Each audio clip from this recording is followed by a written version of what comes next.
Growing tensions in the Middle East are threatening the new Iranian president's goal of a new nuclear deal with the West. President Masoud Pezeshkian won the Iranian election in July by promising domestic reform and international negotiations to remove crippling sanctions. But now, as Israel, Hezbollah, and Iran trade retaliatory attacks, how much hope is there for diplomacy between Tehran and the West? Joining us this morning from London, England, is Tara Kangarlou, adjunct professor at Georgetown University and the author of The Heartbeat of Iran. Good morning to you. Good morning, Lindsey. Thank you for having me. It's good to have you on this. Iran just launched one of the largest attacks on Israel in the country's history. Israel has invaded Lebanon. What effect will all of this, the actions of this week, have on future negotiations with the West? A lot. That's the short answer. As you mentioned earlier, Iran's new elected president, that according to some abroad is a moderate, was just at the UN during the UNGA summit, and his message was, one of engagement, that we want to come back to the deal. We want to engage with our neighbors in the Gulf and also with the rest of the world. But quite frankly, with all that's unfolding in the region, the likelihood of anything of substance happening between Iran and the U.S. pertaining this JCPOA or the nuclear deal is very slim and quite frankly, rare. You just mentioned his appearance at the UN. During his first appearance at the UN, the president said he wanted, quote, a new era of cooperation, but called the U.S. and Israel, quote, troublemakers in the Middle East. So where do they go from here then? Of course. And by the way, Lindsey, that is the narrative of the Islamic regime.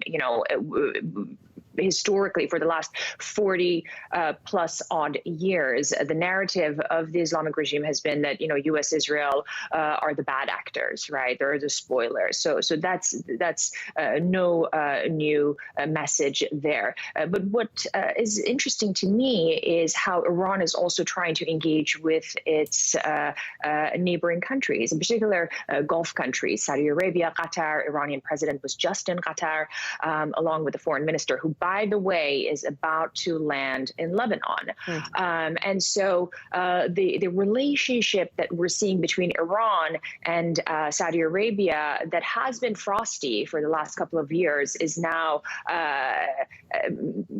at a better level. There's engagement, and the president is saying the same rhetorics of engagement, cooperation, and growth to those in the neighborhood. And I think that's an interesting development we're seeing. We know that the U.S. pulled out of the previous nuclear deal. That was in 2018. Yes. So, Tara, give us a little bit of context here. Why does Iran want a new one? Why were they saying they wanted one in the first place?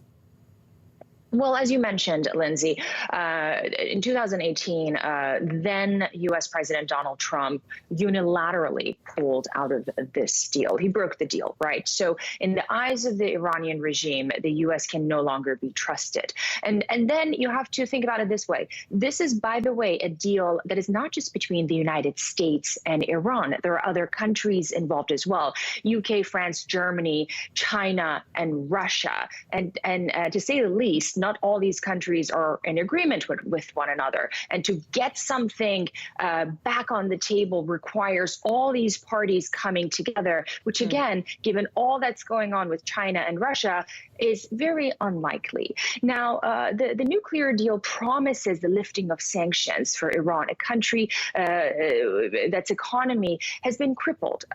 There's high inflation affecting daily lives of ordinary Iranians. Iran is a country of 89 million.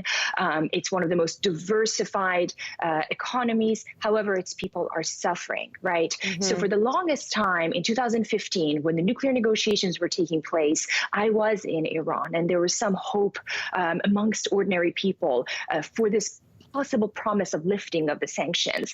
But with all that's happened in Iran in the last couple of years, the further oppression of the public, that hope is gone. But still, the Iranian regime is interested in a deal precisely for the lifting of these sanctions. I want to ask you really quickly, Tara, we're 31 days out from the U.S. presidential election. How could the results of that election factor into all of this? Oh, 100%. President Trump got out of the deal. So the equation of Pezeshkian and Trump is tricky. But what we know about Donald Trump is he's anything but predictable, right? But there are also talks that if there's a President Harris in the White House, there is expectation that if there is to be of any engagement or deal, it should move faster than what was seen in the previous administration, in the earlier days of the Biden administration. Tara Kangarlou, thank you for your time and your thoughts this morning. My pleasure. If you liked that video, make sure to subscribe to the Your Morning YouTube feed, where you can find all kinds of new content posted every weekday morning.